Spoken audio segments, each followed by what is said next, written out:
تو یہ کتنے لوگ, ابھی آپ نے اندازہ لگایا ہے کہ یہ تقریباً جو آج خبریں چھپی ہوئی ہیں روف کلاسرا صاحب کی, جو مین سٹریم لیڈر ہیں, یہ تو سارے ہی میرے خیال میں اب گھر بیٹھیں گے یا اپنی جگہ کوئی لوگ دیں گے. جی بالکل, سپریم کورٹ میں باقاعدہ ایک فہرست پیش ہوئی تھی جس میں بڑے بڑے جو سیاسی خاندان ہیں وہ خاندان کے خاندان ایسے ہیں کہ جنہوں نے قرض معاف کرایا ہوا ہے, اور قرضہ معاف کرانے والا جو ہے وہ 20 لاکھ روپے سے, اور وہ سارے وہ ایسے ہیں جن کا قرضہ 20 لاکھ روپے سے زائد کیا, نہ انہوں نے اپنے نام کا بلکہ انہوں نے اپنے اہل خانہ کے نام پر قرضہ بھی معاف کرایا ہوا ہے. تو ایسی صورت میں بڑے بڑے سیاسی خاندان. آخری سوال آپ سے عدیل, یہ 3-4 بڑے خانوادے ہیں, سارے کاروباری حضرات ہیں, تو یہ سارے اس کی زد میں آتے نظر آتے ہیں آپ کو؟ جی بالکل, کیونکہ الیکشن کمیشن نے جو میکنزم بنایا, اب اس میں دلچسپ بات یہ ہے کہ اب ساری بات واپس انہی پارلیمنٹیرین کے پاس چلی گئی ہے, کیونکہ قانون انہوں نے بنانا ہے. اگر یہ 30 دن باقی بچے ہیں, اگر ان 30 دن میں انہوں نے یہ لہت و لال سے کام لیا, قانون نہ بننے دیا, پھر تو وہ بچ جائیں گے. لیکن اگر یہ قانون بن گیا تو وہ پھر اس کی کروڑوں کے قرضے معاف ہوئے ہیں. بہت شکریہ آپ کا. اس میں شریف فیملی ہے, چودھری برادران, گوہر ایوب, سیف اللہ گیلانی فیملی اور بہت سے ایسے سیاستدان بڑے بڑے نام شامل ہیں. چاہوں گا کہ اگر آپ پاکستان کی سیاسی تاریخ دیکھیں تو یہ جو نادندگان کی باتیں ہیں یہ آج سے نہیں ہو رہی. یہ پاکستان کی سیاسی تاریخ اٹھا کے دیکھیں تو یہ اربوں خربوں لوٹنے والے ہمیشہ مسند اقتدار پہ برجمان رہے ہیں. جس ملک میں عدالتی فیصلوں کے ذریعے نااہل ہونے والے انہیں دوبارہ تعینات کر دیا جائے, ان کی سزائیں معاف کر دی جائیں. میں سمجھتا ہوں کہ یہ الیکشن کمیشن کی شرائط اپنی جگہ, لیکن وہ جو کمیٹی کی انہوں نے بات کی ہے کہ پارلیمانی کمیٹی اس پہ ڈیسیژن کرے گی, سکروٹنگ کے حوالے سے پاکستان کی تمام پولیٹیکل فورسز کی ریزرویشن موجود ہیں اور ان کا ایک اپنا اثر و رسوخ موجود ہے. وہی لوگ تو ان کمیٹیز میں بیٹھے ہوئے ہیں جنہوں نے اس پہ فیصلے کرنے ہیں. میں سمجھتا ہوں آپ زمینی حقائق دیکھیں پاکستان کے کیا ہیں کہ یہاں پر 10,000 روپے کے نادندہ کو تھانے میں بند کر لیا جاتا ہے اور شام تک وہ بیچارہ اپنا سارا گھر بار بیچ کے 10,000 روپے پے کرتا ہے, لیکن 10 ارب روپے والے نادندہ کو آج تک کچھ نہیں کہا گیا, بلکہ پاکستان کے بڑے بڑے عہدوں پہ نادندگان بیٹھے ہیں. اور میں سمجھتا ہوں کہ اس پہ اگر مؤثر آپ عمل درآمد کر لیے تو پاکستان کا جو معاشی بحران ہے وہ ختم کیا جا سکتا ہے. اگر پارلیمانی کمیٹی پارلیمنٹ نے اس پر قانون سازی کرنی, پھر الیکشن کمیشن کے ایسے فیصلوں پر کیا حیثیت رہ جاتی ہے؟ شاید یہ ساری جو یہ اب دیکھنے کی بات ہے. ہم جمہوریت کا بڑا نعرہ اور بڑا جمہوریت کا ہم کھیلتے رہتے ہیں, اس لیے تو جمہوریت کے سامنے بات آئے گی کہ کیا یہ who will bell the cat, اپنے گلے میں پھانسی کا پھندا کون ڈالے گا بھائی. ایشو تو یہ ہے کہ یہ کیا اپنے خلاف قانون سازی کر لیں گے, کیا یہ قانون کو آگے بڑھنے دیں گے؟ اور یہ اب قوم دیکھ رہی ہے, میڈیا آج سامنے بول رہا ہے, ایشو آج سامنے آ گیا. تو چیزیں اب یہ عہد ایکسپوجرز کا عہد ہے, چیزوں کے سامنے آنے کا عہد ہے. ہمیں الیکشن کمیشن کا بھی اندازہ ہو رہا ہے, سپریم کورٹ کا بھی ہو رہا ہے, اس پولیٹیکل ایلیٹ کا بھی ہو رہا ہے. اب یہ ہے ان کا اپنا کرائسس, اب کرائسس سے کیسے نکلتے ہیں. اور یہ ٹھیک کہہ رہے ہیں, پیسے ہیں نہیں ریاست کے پاس, اگلا بجٹ جو بننا ہے وہ ایک عذاب ہوگا آپ کے لیے کہ کیسے اس کو آپ نے بنانا ہے. پاکستان کی سیاست میں بھی کل کی بات ہے کہ جنرل پرویز مشرف کے دور میں انہوں نے جن لوگوں کو ٹارگٹ کیا تھا کہ یہ لوگ کرپٹ ہے, یہ نادندہ ہیں, انہوں نے لوٹ مار کی ہے, چن کے ان لوگوں کو انہوں نے وزارتوں میں شامل کیا. میں سمجھتا ہوں کہ کہنے کی باتیں اور ہیں, کرنے کی باتیں اور ہیں, اور یہ بات درست ہے کہ جو لوگ خود پارلیمنٹ کے اندر موجود ہیں وہ کس طرح اپنے گلے میں باندھیں گے. اور میں سمجھتا ہوں کہ اگر اس مرحلے پہ الیکشن کمیشن اپنی شرائط پر عمل درآمد کس بنیاد پہ کرے گا. الیکشن کمیشن کی تشکیل پاکستان کی پولیٹیکل فورسز کی تائید سے ہوئی ہے نا. وہ یہ کہتے ہیں کہ چیف الیکشن کمیشن کو پاکستان کی سیاسی جماعتوں کا اعتبار اور تائید حاصل ہے. اور اس وقت جو بات سپریم کورٹ میں انہوں نے چیلنج کی تھی اس کا جواز بھی اسی لیے آیا کہ کیا یہ الیکشن کمیشن اپنی شرائط پہ عمل درآمد کرا سکے گا. یہ سارے وہ بحران ہیں جو آپ کی سیاسی تاریخ پہ محیط ہیں. کرپشن, لوٹ مار, نادندگان کے خلاف نہ ماضی میں کارروائی ہوئی نہ اب ہو رہی ہے, اور مستقبل میں کیا ہوگا یہ سب سے بڑا ایک سوال. نہیں تو اس کا بیچ کا راستہ تو کوئی نہیں ہے نا. اتنے بڑے بڑے سیاستدانوں کے اگر نام شامل آ رہے ہیں, مسند اقتدار پہ موجود ہیں جنہوں نے کرپشن اور لوٹ مار کیا ہے, ان سے ہم یہ توقع لگا کے بیٹھے ہوئے ہیں کہ وہ اپنے خلاف خود قانون سازی کریں گے. اگر ان کا کرپشن ہی وتیرہ رہا ہے, جو ہے وہ جو ڈکٹیٹر آتے ہیں وہ بھی کرپشن کرتے ہیں, یہ بھی کرپشن کرتے ہیں, تو پھر ہمیں یہ چوری دینی بند کر دینا. ہم تو یہ کہہ رہے ہیں ہر دور میں قرضے معاف ہوئے ہیں اس 5 سال کے اندر. قرضوں کو تو پارٹی کے دور کے موت ہوئے, مشرف کے دور میں ہوئے. قرضوں ان 54 مہینوں میں اس پارلیمنٹ میں اس یہ جو دور تھا, اس میں جو آپ نے آئی ایم ایف سے قرضے لیے, ہم سٹوری کر چکے ہیں, وہ 650 ارب روپے کے بنتے ہیں. وہ تو لیے جو ان لوگوں نے خود لے کے معاف کرائے. اسی دور میں 5 سال میں معاف ہوئے, 127 افراد قرضے معاف ہوئے. 740 ارب روپے کی چھوٹ دی آپ نے. 740 ارب روپے کا آپ کی ٹیکس آپ کی جو ہے وہ سیلز ٹیکس کا, آپ کا کسٹم ڈیوٹی. یہ خبر ہے جو ایف بی آر نے یہ فگر خود جا کے پارلیمانی کمیٹی کو دی ہے کہ جی ہم نے جو فائدہ پہنچایا ہے ان کاروباری حضرات کو وہ 740 ارب روپے کا ہے. کوئی اس کا تو حساب لگا کے دیکھے دیکھیں یہ 5 لوگوں سالوں کے کی بات خون اور پسینے کی کمائی سے پاکستان کو چلایا جا رہا ہے، اور یہ جن کی قاضی صاحب بات کر رہے ہیں کہ جو لوگ لوٹ مار کرتے ہیں وہ یہ سارا پیسہ پاکستان سے باہر بینکوں میں چلا جاتا ہے. اور سب سے بڑا کرائسس پاکستان کا یہ ہے، معاشی اور اقتصادی بحران کیوں پیدا ہوا، ہم کیوں ہاتھ پھیلانے پہ مجبور ہوئے کہ جن لوگوں کے بینک بیلنس، جن کی اولادیں، جن کی جائیدادیں پاکستان سے باہر ہیں، وہ اقتدار کرنے کے لیے پاکستان میں آتے ہیں، اور جہاں پر مشکل صورتحال پیدا ہوتی ہے ذرا مشکل وقت ہوتا ہے تو پھر اپنا پاسپورٹ نکال کے باہر نکل جاتے ہیں، برے دن گزار کے پھر دیہڑی لگانے واپسی. تو یہ سلسلہ یہ ہم نہیں کہتے کہ اگر کسی کے پاس دوہری نیشنلٹی تو we have no right to challenge his loyalty to the nation and the country. ایک چیز تو کھل کے سامنے آ گئی ہے کہ پاکستان کے ایک عام آدمی سے اوپر تک اب کسی کو حکومتوں سے کوئی توقعات نہیں، ہر آدمی استدعا کرتا ہے پاکستان کے چیف جسٹس سے اب فیصلہ پاکستان کی عدالتوں کو ہی کرنے. لیکن ہر کوئی پاکستانی جمہوری حکومت ہی چاہتا ہے، اگر ان لوگوں سے توقع نہیں ہے نا، لیکن جمہوری سسٹم کا تو خاتمہ کوئی نہیں چاہتا. پاکستان کے عوام جمہوریت چاہتے ہیں لیکن اس طرح کی جمہوریت نہیں چاہتے. اس طرح کی نہیں چاہتے، بالکل. مجھے ایک بریک لینی ہے، بریک کے بعد واپس آئیں گے اور بات کریں گے نگران سیٹ اپ کی.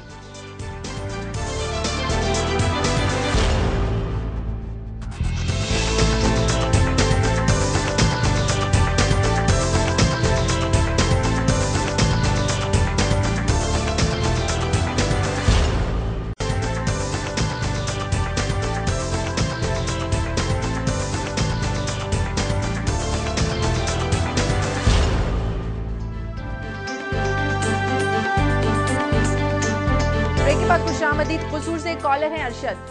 ہلو السلام علیکم. وسام بیٹا میں قصور سے اشرف قصوری بات کر رہا ہوں. جی جی بولیے. اچھا بات یہ ہے بیٹا، یہ جو آپ بات کر رہے ہیں یہ سیاستدانوں کی، یہ لٹیروں چوروں کی، ہم یہ جو قاضی صاحب ہیں یہ عوام کی ترجمانی کرتے ہیں. وہ جو سمیع صاحب کے وہ ان سے آپ نے ہماری جان چھڑوا دی.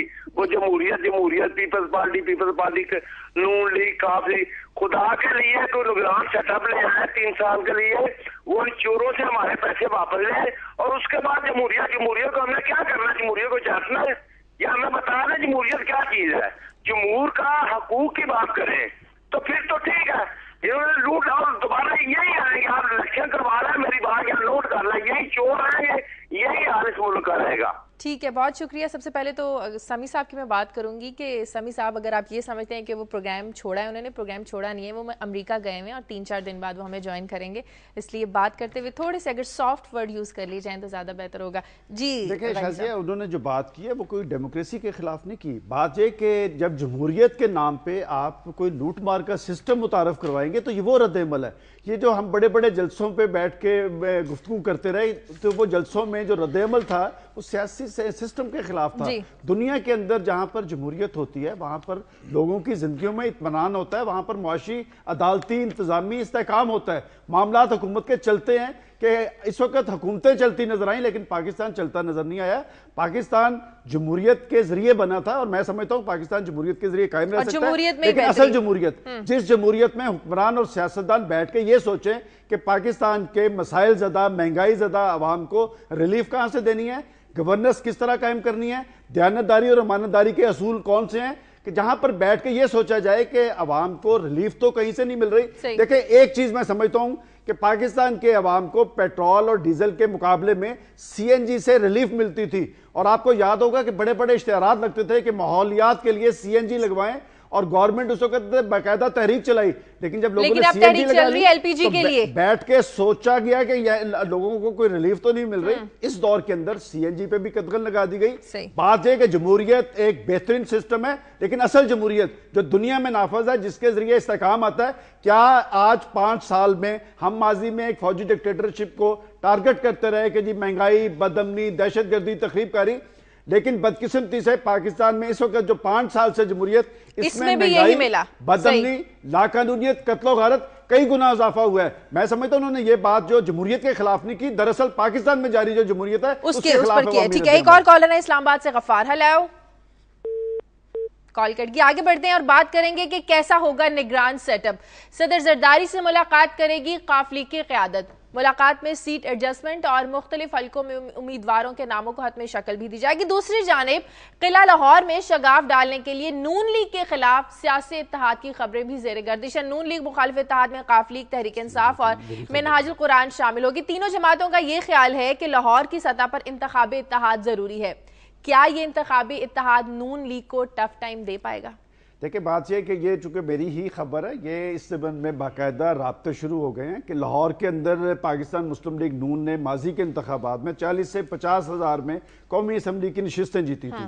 آپ نے جو بات کی کہ صدر زرداری صاحب سے آج پاکستان مسلم لیگ کاف کی قیادت چودھری شجاعت صاحب، چودھری پرویز الہی اور مشاہد حسین صاحب ملاقات کر رہے ہیں. میرا خیال ہے نگران حکومت کے حوالے سے فیصلے حکومت اور اپوزیشن نے کرنے ہیں، اور یہ اچھی بات ہے کہ حکومت نے اس حوالے سے اپنے اتحادیوں سے اور پاکستان مسلم لیگ نون اور اپوزیشن نے اپنے اتحادیوں سے مشاورت کی ہے، اور آئین کے اندر ایک طریقہ کار موجود ہے. اور میں سمجھتا ہوں کہ حالات کا رخ بتا رہا ہے کہ اگر حکومت اور اپوزیشن نے مل بیٹھ کر نگران حکومت کی تعین میں ایک پازیٹیو سائن نہ دیا تو پھر یہ معاملہ پھر چیف الیکشن کمشنر کے پاس جائے گا. اور یہ جو ملاقاتیں ہو رہی ہیں یہ تو اپنی صف بندی ہو رہی ہے انتخابات کے حوالے سے، اور پاکستان مسلم لیگ کاف اور پیپلز پارٹی کے درمیان انتخابی ایڈجسٹمنٹ ہوتی ہے، تو یہی ایک بہت بڑا نہیں تو مسلم لیگ نون کو میں تھوڑا سا ایڈ کر دوں. شازیہ، ہر دور میں ہر طبقے کی کیفیت مختلف ہوتی ہے. آج جو آپ کی جتنی رولنگ ایلیٹ ہے اس کا کوئی کانفیڈنس جو ہے اس کا کوئی ٹرسٹ اس نظام پہ نہیں لگتا. ابھی تک یہ نہیں طے کر پا رہے. پگاڑا صاحب کہہ رہے ہیں الیکشن یہ کروائیں گے. میں ان سے اتفاق کرتا ہوں کیونکہ الیکشن کے علاوہ ان کے پاس حل کوئی نہیں ہے، کیونکہ اگر الیکشن نہ ہوئے تو یہ جو نادہندگان ہے اور یہ سارا کھیل کھل کے سامنے آئے گا، اور پھر بڑے ان کی بچت اور بچاؤ ہی الیکشن میں ہے. الیکشن یہ کروائیں گے، مگر اس کے باوجود یہ اتنے ویک ہو چکے ہیں. اس کی وجہ کیا ہے کہ جب آپ ایک ایسے سماج پہ حکومت کر رہے ہوتے ہیں، نہ جہاں بجلی ہو، نہ جہاں روٹی ہو، جہاں روزانہ جو ہے دہشت گردی کا آپ نے گھر میں ایک میلہ لگا رکھا ہے، تو اس میں پھر ان کا جو ہے اس کانفیڈنس ان کے سسٹم کا اس بات سے نظر آتا ہے کہ یہ اپنے پیسے یہاں نہیں رکھتے. جس حکومت جہاں پہ یہ حکومت کرتے ہیں، جہاں پہ یہ کاروبار کرتے ہیں، تو یہ ایشو ہے. یہ آسان نہیں ہوگا. ابھی جب تک یہ 2-3 منٹ کہتے ہیں نا week is a very long time in politics, تو آج کل کے زمانے میں تو 1 گھنٹہ is a very long time in politics, 1 hour is even a very long time in politics. تو یہ چلتی رہیں گی باتیں. اور یہ بلاول جس طرح سے سیاست میں آگے آ رہے ہیں، بہت خوبصورت بات کی ہے کہ جہاں یہ تو ان کا کانفیڈنس نہیں ہوتا، یہ اپنے پیسے یہاں نہیں رکھتے، اور جو جہاں اپنے پیسے رکھتے ہیں ان کا دل بھی وہاں کے لیے دھڑکتا ہے. یہ بات بھی آپ دیکھیں کہ جن کے پیسے جہاں پڑے ہوتے ہیں دل بھی وہاں دھڑکتا ہے. کاش ان کا دل پاکستان کے ساتھ دھڑکتا ہو، کیونکہ ان کے پیسے یہاں نہیں، اس لیے یہاں پہ ان کا دل دھڑکتا ہے. صاحب جس طرح سے بلاول سیاست میں آگے آ رہے ہیں، جس طرح انتخابی مہم میں انہیں آگے رکھا جا رہا ہے، پیپلز پارٹی کے لیے کتنا پازیٹیو ہے؟ دیکھیں، اگر پیپلز پارٹی کے ہم قریبی حلقوں سے بات کریں، بعض وزیروں سے بھی میری بات دوستوں سے ہوئی، تو ان کا یہ خیال ہے کہ یہ ایک بہت بڑا فیکٹر ہوگا، اور اس کو انہوں نے ایک اپنا ایک ٹرمپ کارڈ کے طور پہ انہوں نے رکھا ہوا. مگر میں یہ کہہ رہا ہوں کہ آپ زمین پہ ابھی میری بات کیا بیچیں گے یہ الیکشن میں. بٹو صاحب نے ہمیں بلایا، آپ بھی وہاں موجود تھے. وہ کہہ رہے تھے کہ ان کی کچھ زرعی اصلاحات تھیں جو بیچ میں ہی رہ گئی تھیں،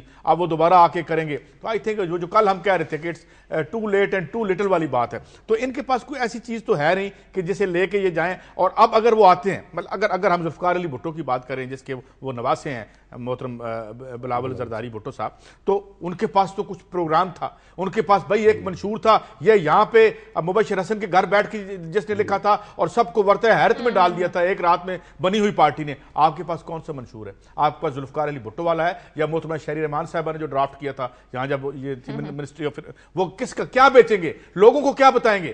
آپ کے پاس کیا ہے لوگوں کو دینے کے لیے؟ اب یہی وجہ ہے کہ مسلم لیگ نون بھی جوڑ توڑ کرے گی اور اپنے جو چھوٹے موٹے جو منصوبے ہیں ان کو بڑھا چڑھا کے پیش کرے گی. اسی طریقے سے یہ جوڑ توڑ کی سیاست ہوگی. جس طرح سے چودھری شجاعت حسین کہہ رہے ہیں، اندر سے یہ سارے مانتے ہیں کہ الیکٹیبلز کو پکڑو، جن کے ذاتی ووٹ ہیں ان کو پکڑو. غنی صاحب، میں آپ سے یہ پوچھوں گی کہ مسلم لیگ نون کے خلاف جو اتحاد بن رہا ہے لاہور میں، انتخابی اتحاد، ہر کوئی اپنا اپنا سیاسی حصہ مانگ رہا ہے، کاف لیگ، تحریک انصاف اور منہاج القرآن، سب مسلم لیگ نون کو ٹف ٹائم ملے گا اس سے؟ دیکھیں شازیہ، مسلم لیگ نون جو ہے پاکستان کے سب سے بڑے صوبے میں خود برسر اقتدار رہی ہے، اور ان کی کارکردگی بھی کوئی اتنی قابل رشک نہیں ہے. تو آخر کیا وجہ ہے کہ یہ پاکستان مسلم لیگ نون کے خلاف اتحاد اور کس کو روکنے کی کوشش کی جا رہی ہے؟ میں سمجھتا ہوں کہ اپنا ایک سیاسی کیس ہوتا ہے. یہ قائد صاحب درست کہہ رہے تھے کہ ذوالفقار علی بھٹو کا منشور اور آج کی پیپلز پارٹی، اس میں تو کوئی شک نہیں، ذوالفقار علی بھٹو نے اپنی سیاست کو پاکستان کے غریب عوام کے ساتھ منسلک کیا تھا. خود بے نظیر بھٹو صاحبہ کی جدوجہد آپ دیکھ لیں کہ پیپلز پارٹی کو ایک اعزاز تو رہا کہ وہ اپنی سیاست کو غریب کے ساتھ مشروط کرتے ہوئے کچھ نہ کچھ ان کی روٹی دال کا، ان کی نوکری کا بندوبست کر دیتے تھے. کیا اس 5 سال میں پیپلز پارٹی کے اس منشور کے مطابق ہوا؟ میں سمجھتا ہوں جہاں تک آپ نے مسلم لیگ نون کی بات کی ہے کہ اگر آپ چاروں صوبوں کے مقابلے میں دیکھیں تو پنجاب کی صورتحال لا اینڈ آرڈر کے حوالے سے اور گورننس کے حوالے سے زیادہ بہتر رہی ہے، اور سارا کچھ جو کچھ ہو رہا ہے وہ پنجاب میں کیا جا رہا ہے اور پنجاب کے آگے لاہور میں. اور یہ بات درست ہے کہ تحریک انصاف، پاکستان مسلم لیگ کاف اور ڈاکٹر طاہر القادری صاحب کے لوگوں کے درمیان رابطے ہو رہے ہیں کہ لاہور کے اندر مشترکہ کینڈیڈیٹ لایا جائے. لیکن میں سمجھتا ہوں کہتے ہیں کہ جادو وہ جو سر چڑھ کے بولے، اگر کچھ انہوں نے کیا ہوگا تو اب وہ اتحاد بھی بنا لیں گے تو وہ اتحاد جو ہے وہ مطلوبہ نتائج نہیں دے سکے. بریک لے لیتے ہیں، بریک کے بعد واپس آتے ہیں.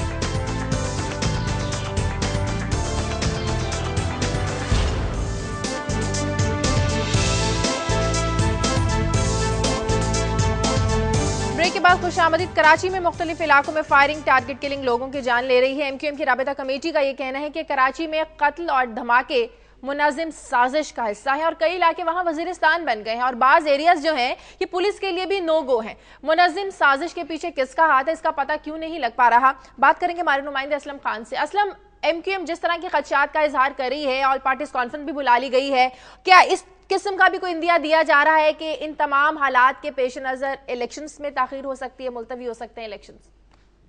دیکھیں، بابر غوری کا ایک بیان کچھ جس طرح کا سامنے آیا ہے، لیکن ابھی جو فاروق ستار ہوں یا ایم کیو ایم کے دوسرے رہنما ہوں یا جو دیگر سیاسی جماعتیں ہیں، اگر ہم سندھ اسمبلی کی بات کریں یا سندھ میں جو سیاسی جماعتیں ہیں، ان کا کہنا یہ ہے کہ انتخابات میں تاخیر کا کوئی امکان نہیں ہے، اس لیے کہ انتخابات میں تاخیر ہوگی تو اس سے بھی حالات خراب ہی ہوں گے. خیبر پختونخوا ہو، بلوچستان ہو یا صرف بالخصوص کراچی ہو، تو یہاں امن و امان کی صورتحال بہتر نہیں ہے، لیکن نگراں سیٹ اپ آئے اور اس کی بھی ذمہ داری ہے کہ وہ امن و امان کی صورتحال برقرار رکھے. یہ فاروق ستار کا بھی کل جب اسمبلی میں بات ہوئی تو ان کا کہنا ہے کہ نگراں سیٹ اپ کی بھی یہ ذمہ داری ہے کہ وہ امن و امان کی صورتحال برقرار رکھے. لیکن جو کچھ علاقے ہیں جن کو یہ کہا جا رہا ہے کہ جو وزیرستان بنتے جا رہے ہیں ان کی نشاندہی بھی ہوتی رہی ہے. بلدیہ ٹاؤن کا علاقہ ہے، اتحاد ٹاؤن، یہ وہ علاقے ہیں. گلشن بونیر کا علاقہ ہے جو قائد آباد کے علاقے میں. لیکن اسلم، سپریم کورٹ بھی کہہ چکی ہے کہ جس طرح کے حالات کراچی کے نظر آ رہے ہیں، ایسی صورتحال میں الیکشن کا جو انعقاد ہے وہ ممکن نظر نہیں آ رہا. لیکن اس کے اگر میں میر حاصل بزنجو کی بات کروں، بلوچستان نیشنل پارٹی کے، بلوچستان کے حالات بھی خراب ہیں. ان کا کہنا ہے کہ افغانستان میں جب الیکشن ہو سکتے ہیں تو بلوچستان میں کیوں نہیں ہو سکتے. بات بالکل درست ہے کہ کراچی کے حالات دیکھیں ماضی میں بھی خراب رہے ہیں، 88 میں بھی خراب رہے ہیں، 90 میں بھی خراب رہے ہیں، 93 میں بھی خراب رہے ہیں. یہ پہلی دفعہ نہیں ہے. کراچی میں امن و امان کی جو صورتحال ہے پہلی بار خراب نہیں ہے. 1988 کے بعد سے یہ حالات صاحب یہ بتائیں کہ کراچی کی صورتحال، وہاں پر کراچی کے عوام نے نمائندگی کا حق تو ایم کیو ایم کو دیا ہے، اور کراچی کے حالات کی بہتری یا وہاں پر امن و امان کے قیام کے حوالے سے ایم کیو ایم کے رول کو آپ کس طرح دیکھ رہے ہیں؟ ایم کیو ایم کا رول دیکھیں، اگر جب محکمہ داخلہ ایم کیو ایم کے پاس تھی تو حالات پھر بہتر تھے، یہ بات ایک ماننے والی ہے. لیکن اب جب ان سے سوال کیا جاتا ہے کہ آپ پھر تو حکومت میں تو ہیں، اگر آپ کا محکمہ داخلہ نہیں ہے تو بھی آپ کو آگے بڑھ کر کردار ادا کرنا چاہیے. لیکن ایم کیو ایم کا موقف یہ ہوتا ہے کہ چونکہ ان کے پاس محکمہ داخلہ نہیں ہے، اختیارات دوسروں کے پاس ہیں، اس لیے وہ رول نہیں ادا کر سکتی. ان پر اعتراض ہوتا ہے. مختلف پریس کانفرنس میں سے یہ سوال ضرور ہوتا ہے کہ آپ حکومت میں تو شامل ہیں، اگر آپ کا محکمہ داخلہ نہیں ہے، لیکن آپ کو حکومت کا ایک اہم اتحادی ہونے کے ناطے آپ کے پاس 51 نشستیں ہیں اسمبلی میں، تو آپ کی ذمہ داری بنتی ہے. پازیٹیو بات ہے کہ کوئی بھی سیاسی جماعت جو ہے وہ الیکشن میں تاخیر نہیں چاہتی. بہت شکریہ اسلم خان آپ کا. قائد صاحب آپ کی خبروں کی طرف آتے ہیں. شاید یہ میرے پاس ایک سٹوری ہے، یہ سندھ اینول ڈیولپمنٹ پروگرام ہے جو پچھلی بڑا ایک ایمبیشس پروگرام انہوں نے انویل کیا تھا جب یہ پچھلا بجٹ آیا تھا صوبائی. تو اس میں انہوں نے ہمیں بتایا تھا کہ 161 بلین 161 ارب روپیہ یہ لوگوں کی جو ایک ڈیولپمنٹ ہے اس کے لیے استعمال کریں گے. مگر 7 ماہ گزر جانے کے بعد یہ جو مالی سال ہے انہوں نے اس کا صرف 15% ریلیز کیا ہے، یعنی 85% خرچ ہی نہیں ہوا. اب ہم یہ دیکھتے ہیں جی کہ ہم نے تو اختیارات صوبوں کو دے دیے، 18ویں ترمیم آ گئی، فلاں ترمیم آ گئی، مگر اگر آپ فگر دیکھیں اب اس کی وجہ کیا ہے؟ اس کی ایک وجہ تو یہ ہو سکتی ہے کہ جی وہ فنڈ ایبزارب کرنے کی ان کے پاس کیپیسٹی نہیں. مگر اس خاص طور پہ جو رپورٹ ہے اس میں بتایا گیا ہے کہ یہ یہ بیسیکلی پولیٹیکل ول نہیں ہے. اب کام جو لوگوں کے کرنے 161 بلین روپے آپ نے لوگوں کے لیے رکھے ہوئے ہیں وہ ریلیز ہی نہیں ہوئے, اور قائم علی شاہ صاحب کو رپورٹ یہ دی گئی ہے کہ جو کنسرن ڈپارٹمنٹ ہیں ان سے پیسے ہم لے ہی نہیں پائے. مگر اس کے ساتھ جڑی ہوئی سٹوری ہے, آپ یہ دیکھیں, میں پاکستان نیوٹریشن سروے اس کے ساتھ جوڑ کے آپ کو عرض کرتا ہوں, اور یہ سندھ میں خاص طور پہ صورتحال بڑی خراب ہے. یہ ہے تو پچھلے سال کا سروے جس میں بتایا گیا کہ 30% بچے جو ہیں وہ غذائی قلت کا شکار ہیں, حالانکہ یہ 2011 کا سروے ہے ابھی ریسنٹلی. اور اس کے ساتھ ساتھ جو فوڈ سیکیورٹی کی پوزیشن یہاں پہ ہوئی ہے, 2003 میں 50% لوگ فوڈ انسیکیور تھے اس ملک میں, اب 58% ہے. 42% لوگوں کو یہ یقین ہوتا ہے کہ شام کو ان کو روٹی مل جائے گی. 58% لوگ اس خطرے میں زندگی. بس جب یہ پیسے آپ لوگوں کے خرچ نہیں کرتے, اور پھر خاص طور پہ پرائیویٹ سیکٹر جب بیٹھ گیا ہے, بجلی آپ نہیں دے رہے, گیس آپ نہیں دے رہے, تو پرائیویٹ سیکٹر میں تو کام نہیں ہو رہا, تو اب رہ گیا کام کہ چلو 4 پیسے ریاست لگا کے کوئی ڈیولپمنٹ کرے کوئی, تو وہ اس کا یہ عالم ہے کہ 85% فنڈ جو ہیں وہ ابھی تک لیے ہی خرچ ہی نہیں کیے گئے, جاری ہی نہیں کیے گئے, کو جا کے وہ خرچ ہوں اگلے 4-6 مہینوں میں. صحیح. جی غنی صاحب, شادیہ میاں نواز شریف جو پاکستان مسلم لیگ نون کے سربراہ ہیں, گزشتہ روز وہ رحیم یار خان گئے اور انہوں نے ایک دفعہ پھر نئے صوبوں کی بحث شروع کروا دی, اور ان کا کہنا تھا کہ جو حکومت ہے وہ سرائکی صوبہ نہیں بلکہ ہیرا پھیری کا منصوبہ بنائے ہوئے ہے. دیکھیں, نئے صوبوں کی ضرورت اور اہمیت تو اپنی جگہ موجود ہے, اور سب سے زیادہ آپ کو یاد ہوگا کہ یہ نعرہ جو ہے یہ ایکس پرائم منسٹر یوسف رضا گیلانی نے لگایا تھا, پیپلز پارٹی نے لگایا تھا. لیکن آخر کیا وجہ ہے؟ اور آپ کو یاد ہوگا وہ کہہ رہے تھے کہ الیکشن سے پہلے ہم نیا صوبہ بنائیں گے. نئے صوبوں کی بحث اس لیے تھی کہ گورننس نہیں ہے, لوگوں کے مسائل حل نہیں ہو پا رہے, اور نئے صوبوں کے ساتھ ساتھ اگر دیکھا جائے جن ایشوز کو لوگ بنیاد بنا رہے ہیں اس کے لیے ڈسٹرکٹ گورنمنٹ سسٹم ضروری ہے. بدقسمتی یہ ہے کہ دونوں پولیٹیکل پارٹیز پاکستان میں جمہوریت کی بات کر رہی ہیں, لیکن جمہوریت کے جو بنیادی ادارے ہیں اس حوالے سے اپنی ذمہ داری انہوں نے پوری نہیں کی. میں سمجھتا ہوں کہ یہ نئے صوبوں کا نعرہ انتخابی نعرہ ہے, اور انتخابی نعرہ صرف لوگوں سے ووٹ لینے کے لیے, اور لوگوں کو چاہیے کہ جب یہ لوگ آپ سے ووٹ لینے کے لیے آئیں تو ان سے ضرور پوچھیں کہ انہوں نے اپنے سیاسی مفادات کے لیے نعرہ لگایا ہے, جبکہ حقیقت کا اسے کوئی تعلق نہیں تھا. دوسری بات, پاکستان تحریک انصاف نے اپنا جماعتی الیکشن کروانا شروع کیا ہے. یہ بات درست ہے کہ اگر سیاسی جماعتیں اندر سے مضبوط ہوں گی تو جمہوری سسٹم بھی مضبوط ہوگا, لیکن اس میں کچھ فائرنگ کے واقعات بھی ہوئے. سب سے دلچسپ بات یہ ہے کہ جو الیکشن ہوئے ہیں اس میں جو ماضی کے اندر جو کارکن ان کے ساتھ جدوجہد کرتے رہے وہ ہارے ہیں, اور جو 30 اکتوبر کے بعد مینار پاکستان کے جلسے کے بعد جو لوگ شامل ہوئے وہ جیتے ہیں. میں سمجھتا ہوں یہ لمحہ فکریہ خود تحریک انصاف کی قیادت کے لیے. اور تیسری بات جو ہے وہ ڈاکٹرز کی ہڑتال جاری ہے, پولیس گردی ہوئی پرسوں ان کے ساتھ, لیکن میں دیکھ یہ رہا ہوں کہ ایک الزام تراشی کی روش ہے خود حکومتی ذمہ داران اور ڈاکٹرز کے درمیان میں. لیکن اس ساروں کے اثرات جو ہیں وہ آپ ہاسپٹلز کے اندر دیکھیں کہ مریض خار ہوتے نظر آ رہے ہیں, لوگ مر رہے ہیں, نہ ڈاکٹرز کو ذمہ داری کا احساس ہے نہ حکومت کو, اور یہ معاملہ طول پکڑتا چاہتا ہے. میں سمجھتا ہوں کہ اس حوالے سے بنیادی ذمہ داری پنجاب کے چیف منسٹر کی ہے کہ وہ جتنی جلدی چاہیں اس معاملے کو حل کریں تاکہ مریض جو خار ہو رہے ہیں ان کا کوئی بندوبست کیا جا سکے. باتیں ہم کر رہے ہیں, یہ کر رہے ہیں, ابھی اور بھی ہم بات کریں گے. یہ جو اپنا ڈیولپمنٹ فنڈ ہے, میرے خیال میں لگتا ہے کہ یہ ہمارا خیال ہے کہ یہ حکومتوں میں اس لیے گئے ہیں کہ انہوں نے کوئی ہمارا کام کرنا ہے. دیکھیں نا, آپ کی پریورٹی, آپ نے زندگی میں ایک کام کرنا ہے, ایک نجی زندگی میں انڈیویجولی آپ نے جو کام کرنا ہے وہ ہو جاتا ہے. جو آپ اپنے گھر میں ہاؤس ہولڈ میں کر رہے ہیں, ان کے گھروں میں بجلیاں لگی ہوئی ہیں, کاروبار ان کے بڑے اچھے چل رہے ہیں, مگر یہ اب صوبوں کا معاملہ ہے. میں پہلے دن سے یہاں اس پروگرام میں کہہ رہا ہوں کہ نہ ان سے بنیں گے نہ یہ بن پائیں گے, اور یہ بنا کے بھی کچھ نہیں کر پائیں گے, کیونکہ آپ کی ترجیحات زندگی میں کیا ہے, یہی ایشو بن گیا. اور یہ جو انہوں نے پی ٹی آئی کی بات کی ہے, میں سمجھتا ہوں کہ وہ جو اگر زیادہ لوگ آ کے نئے لوگوں کو الیکٹ کر رہے ہیں تو وہ کوئی بری بات نہیں ہے میرے خیال میں. ان کو ہمیں ان کے جمہوری عمل کو سراہنا چاہیے. میں اس سے قائد صاحب چھوٹا سا میں اختلاف کروں گا. دیکھیں, بات یہ کہ ہمارے یہاں پاکستان میں سیاسی جماعتیں اور سسٹم اس لیے مضبوط نہیں بن سکا کہ جدوجہد کرنے والے کچھ اور ہوتے ہیں. یہ جو اب ہم پیپلز پارٹی کا رونا رو رہے ہیں کہ پیپلز پارٹی کے جن لوگوں کو میں جدوجہد کرتا دیکھ رہا ہوں وہ تو بیچارے اپنے گھروں کے اندر بیٹھے ہیں, اور نئے لوگ آ کے بالادست ہو گئے.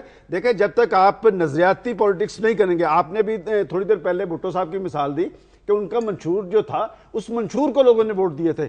آج میرا خیال پیپلز پارٹی کا منشور شاید خود پیپلز پارٹی کا رکین پارلیمنٹ میں بھی نہیں پڑھا, کسی کا سب کے منشور نکال لیں آپ. ایک سے منشور ہے سارے کے سب کے, ان کے سب کا جو ہے وہ I M F, world bank, اس کے ساری جو ریسیپیز ہیں ڈیزاسٹرس پوری دنیا میں جو انہوں نے ایک معاشیود مچا رکھا ہے اس پہ یہ سارے. اور میں آج آپ کو ایک اور بتاؤں, ان لوگوں نے اگر آپ غور سے دیکھیں نا تو معیشت کو ابنڈن کر دیا ہے.